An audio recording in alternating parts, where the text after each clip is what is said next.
Kita mulai saja dari urusan kontrak karya antara Indonesia dan Freeport yang dimulai di tahun 1967. Di saat Soekarno sudah berhasil dilengsarkan oleh Soeharto. Saat asing meminta kepada Soekarno untuk mengurus gunung emas yang ada di Papua, Soekarno melakukan penolakan.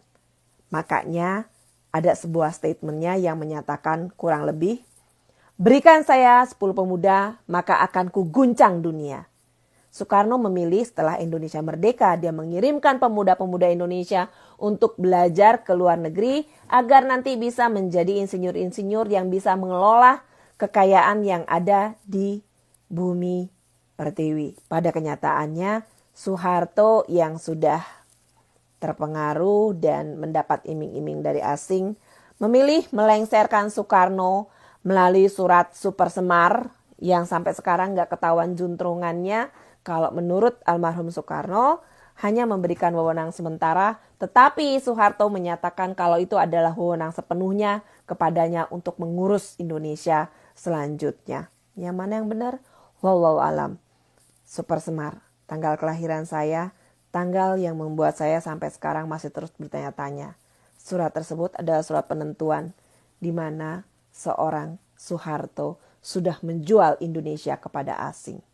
Kontrak karya yang dimulai di tahun 1967 dan berakhir di tahun 1991 oleh Soeharto diperpanjang lagi dari tahun 91 dan seharusnya berakhir di tahun 2001. Nah, tapi ada sesuatu hal yang kalian harus tahu. Di sini akan semakin jelas bagaimana Cendana menjual Indonesia ke asing. Sudah melengsarkan Soekarno agar bisa menjual Papua dikelola oleh asing. Ditambah lagi di tahun 1994, Soeharto mengeluarkan Pepres yang akhirnya membuat urusan peraturan proses investasi di Indonesia mulai berantakan. Yaitu melalui PP nomor 20 tahun 1994 tentang pelaksanaan kegiatan usaha mineral dan batu bara. Dalam aturan tersebut, asing bisa memiliki saham 100% di Indonesia. Gila nggak? Padahal itu punya kita. Dirampok sama asing. 100% dia bisa milikin sahamnya. Itu ada di tanah kita. Ada di Indonesia. Jadi buat kalian-kalian, buat buzzer-buzzer, buat ibu-ibu yang sudah dipengaruhi di pengajian-pengajian, baca sedikit, pelajari sejarah tentang negara kalian. Biar jangan gampang dipengaruhi sama lonte-lonte politik bersorban lewat pengajian-pengajian. Tapi kalian gak mau tahu sejarah negara kalian. Disuruh teriak ini, teriak. Disuruh teriak itu, teriak. Kalian gak mau tahu, gak mau cari tahu hal-hal yang kayak gini. Lanjut lagi langsung masuk ke eranya Gus Dur di tahun 2009. Di sini justru Gus Dur membuat peraturan yang menguntungkan bagi Indonesia. Yaitu pemerintah di era Gus Dur menerbitkan Undang-Undang nomor 4 tahun 2009. Ketentuan mengenai wajib pembangunan smelter dan kontrak jadi izin usaha, pertambangan dan penegasan kewajiban investasi 51% harus menjadi milik Indonesia. Saat itu menterinya siapa?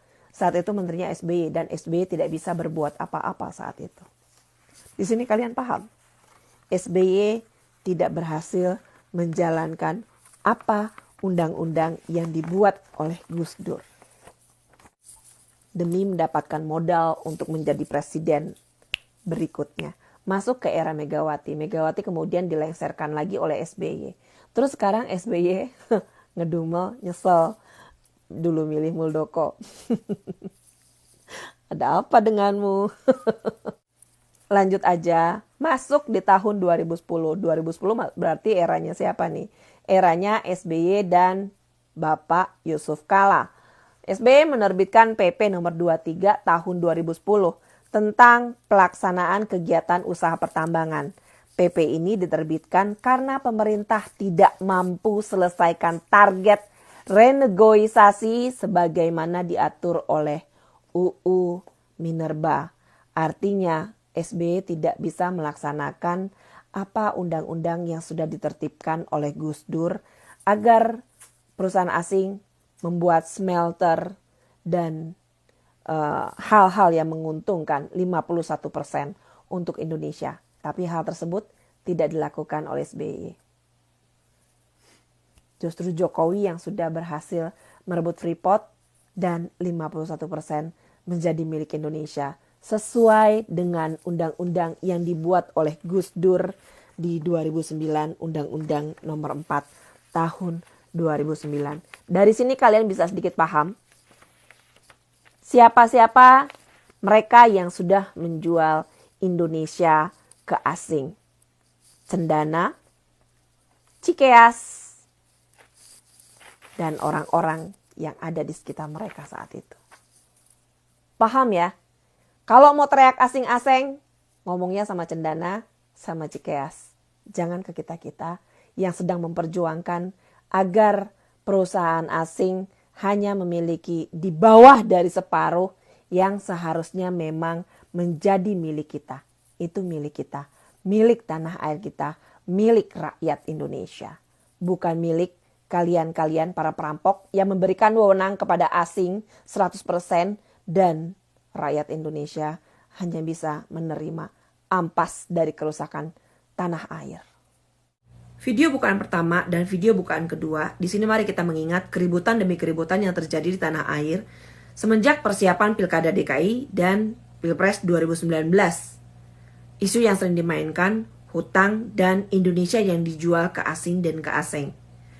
Pada kenyataannya, 1967 Soeharto menjual Indonesia ke asing. Kontrak karya pertama dan kontrak karya kedua. Tahun 1994, Soeharto justru membuat kebijakan supaya asing bisa memiliki 100% sahamnya di Indonesia. Apa nggak gila itu? 2009, Gus Dur justru membuat kebijakan agar asing yang mau invest di Indonesia harus mempunyai smelter dan 51% lebih harus menjadi milik Indonesia. Tetapi SBY yang saat itu menjadi Menteri Pertambangan dan Energi di era Gus Dur tidak bisa menjalankan hal tersebut. Bahkan begitu masuk di eranya dia justru membuat keputusan di mana pemerintah tidak bisa renegosiasi dan tidak bisa menjalankan UU yang sudah dibuat oleh Gus Dur. Baru kemudian di era Jokowi UU tersebut bisa dijalankan.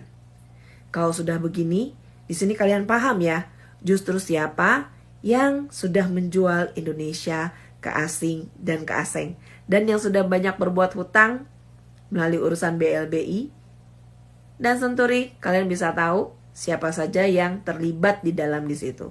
Soeharto yang di depan DPR terang-terangan ingin meminjam duit kepada IMF dan gubernur Bank BI-nya saat itu adalah Juwandono, iparnya Prabowo, plus Deputi Bank Indonesia pada saat itu, bapaknya Anissa Pohan, justru menyelewengkan jabatan mereka dengan menandatangani semua agar di-okein Indonesia bisa menghutang kepada IMF dan Indonesia saat itu mengalami kolaps di tahun 1997-1998. Paham ya sampai di sini? Buat ibu-ibu, bapak-bapak yang sudah pernah dipengaruhi lewat pengajian oleh lonte-lonte bersorban, ganti pengajian.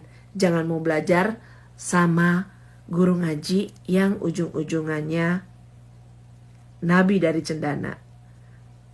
Dan pada saat itu ketua dewan masjidnya diam saja, pura-pura tidak tahu sama sekali. Assalamualaikum.